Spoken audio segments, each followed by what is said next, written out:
ប្រធានាធិបតីអ៊ុយក្រែន Zelensky ធ្លាប់បានព្រមានទៅដល់ទីក្រុងមូស្គូថាខ្លួនធ្វើការវាយប្រហារប្រសិនបើករណីដែលមានការដាក់ក្បួនព្យុហយាត្រាសម្រាប់អ្វីដែលប្រទេសរុស្ស៊ីនេះបានហៅថាជាទិវាជ័យជំនះរបស់ខ្លួនលើពួកណាស៊ីអាល្លឺម៉ង់នៅក្នុងឆ្នាំ1945ហើយអ្វីដែលលោកពូទីនបានសន្យានៅវិញគឺបទច្បាញ់រយៈពេល3ថ្ងៃគឺចាប់ពីថ្ងៃទី9ដល់ថ្ងៃទី11ដើម្បីបន្ទុកឱកាសឲ្យប្រទេសរុស្ស៊ីហ្នឹងគឺដំណើរការនៅព្រឹត្តិការណ៍ដ៏សំខាន់នៅក្នុងព្យុហយាត្រានៅក្នុងទីក្រុងមូស្គូក៏ប៉ុន្តែលោក Zelensky បានព្រមានឲ្យថាលោកមិនអាចធានាសុវត្ថិភាពចំពោះមេដឹកនាំណាក៏ដោយឲ្យតែទៅចូលរួមនៅក្នុងកម្មវិធីហែក្បួនព្យុហយាត្រានោះប៉ុន្តែមិនដល់ថ្ងៃផងនៅថ្ងៃទី6ខែឧសភានេះដែរអ៊ុយក្រែនចាប់ផ្ដើមធ្វើការវាយប្រហារនឹង drone នៅគ្មានរូបបារបស់ខ្លួនចូលទៅក្នុងប្រទេសរុស្ស៊ីដើម្បីធ្វើការប្រមានក៏ដូចជាការរារាំងនៅដំណើរការនៃការរៀបចំសម្រាប់ព្យុហយាត្រានោះនេះបញ្យងតាមព័ត៌មានរបស់ ABC News អ៊ុយក្រែនបានបន្តការរារាំងនៅការប្រើប្រាស់យន្តហោះគ្មានរូបបារបស់ខ្លួនចូលទៅក្នុងប្រទេសរុស្ស៊ីគណៈពេលដែលប្រទេសនេះកំពុងតែត្រៀមរៀបចំនៅប្រពៃទិវាជ័យជំនះនៅថ្ងៃទី9ឧសភាដែលជាការប្រពៃទិវាប្រចាំឆ្នាំនៃជ័យជំនះរបស់សហភាពសូវៀតលើពួកណាស៊ីអាល្លឺម៉ង់នៅក្នុងឆ្នាំ1945ការប្រពៃទិវានេះនឹងធ្វើឡើងនៅទូទាំងប្រទេសរុស្ស៊ីដែលជាព្រឹត្តិការណ៍សំខាន់មួយហើយក៏មានការដើរក្បួនព្យុហយាត្រាឆ្លងកាត់ទីក្រុងមូស្គូដែលលោកប្រធានាធិបតី Vladimir Putin និងមន្ត្រីជាន់ខ្ពស់មានក្រុមឡើងរួមជាមួយនឹងថ្នាក់ដឹកនាំពិភពលោកក្នុងនោះមានដូចជាប្រធានាធិបតីចិនលោក Xi Jinping ប្រធានាធិបតីបែឡារុសលោក Alexander Lukashenko និងប្រធានាធិបតី Venezuela លោក Nicolas Maduro រួមជាមួយនឹងលោកប្រធានាធិបតី Luis Inacio Lula da Silva ផងដែរការវិវត្តនេះបានធ្វើឲ្យទាហានរុស្ស៊ីដែលកាន់កាប់នៅតំបន់ Crimea លុបចោលក្បួនដង្ហែទិវាជ័យជំនះនោះដែលគេបាននឹងគ្រោងទុកដោយសារហេតុផលថាมันមានសុវត្ថិភាពសម្រាប់ផ្នែកខាងសន្តិសុខកាលពីខែមុនលោកពូទីនបានប្រកាសពីបទឈប់បាញ់ជាឯកតោភាគីចាប់ពីថ្ងៃទី8ដល់ថ្ងៃទី11ខែឧសភាដែលស្របទៅនឹងថ្ងៃជ័យជំនះប៉ុន្តែសំណើនោះត្រូវបានច្រានចោលភ្លាមៗដោយប្រធានាធិបតី Zelensky ដែលលោកទាមទារមានបទឈប់បាញ់រយៈពេល30ថ្ងៃដើម្បីបើកផ្លូវទៅរកការចរចាគ្នាដើម្បីបញ្ចប់សង្គ្រាមក៏ប៉ុន្តែរុស្ស៊ីនៅតែអាងថាខ្លួននឹងធ្វើព្យុហយាត្រានៅថ្ងៃនោះហើយបានព្រមានទៅ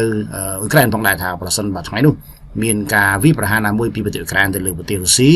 គឺប្រទេសអ៊ុយក្រែននឹងលែងមានវត្តមាននៅលើសកលលោកនេះហើយមានន័យថារុស្ស៊ីនឹងធ្វើការតបតវិញដោយប្រើប្រាស់នៅអាវុធនុយក្លេអ៊ែរប្រសិនបើចាំបាច់ដើម្បីធ្វើការវាយប្រហារដល់ប្រទេសអ៊ុយក្រែនការដែលប្រទេសអ៊ុយក្រែនចាប់ដើមវាយប្រហាររុស្ស៊ីនេះទំនងជាយើងមើលឃើញថាអ៊ុយក្រែនគឺមានខ្នងបង្អែកដែលមានសហរដ្ឋអាមេរិកនៅពីក្រោយខ្នងព្រោះអ្វីដែលយើងមើលឃើញនោះគឺការពីប្រហែលថ្ងៃមុននៅបរិយាវ៉ាទីកង់នៅក្នុងកម្មវិធីបុណ្យសពរបស់សម្ដេចប៉ាបចម្ប៉ូល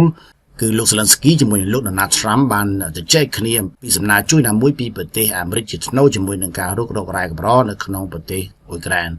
សង្គ្រាមរវាងរុស្ស៊ីនិងអ៊ុយក្រែននេះបានរោលអាចនឹងឆេះទៅដល់ប្រទេសផ្សេងទៀតផងដែរដែលមាននិន្នាការក្នុងការការពារក៏ដូចជាគ្រប់គ្រងប្រទេសរៀងៗខ្លួនដូចយើងដឹងហើយថាប្រទេសរុស្ស៊ីមានការគ្រប់គ្រងពីប្រទេសចិននិងប្រទេសកូរ៉េខាងជើងគណៈពេលដែលប្រទេសអ៊ុយក្រែនមានការគ្រប់គ្រងពីខាងពួក NATO ហើយនិយាយបានថាគឺពួកសហគមន៍អឺរ៉ុបដែលទាមទារឲ្យរុស្ស៊ីធ្វើការដកទ័ពចេញពីតំបន់មួយចំនួនដែលគ្រប់គ្រងនៅតំបន់នៃប្រទេសអ៊ុយក្រែន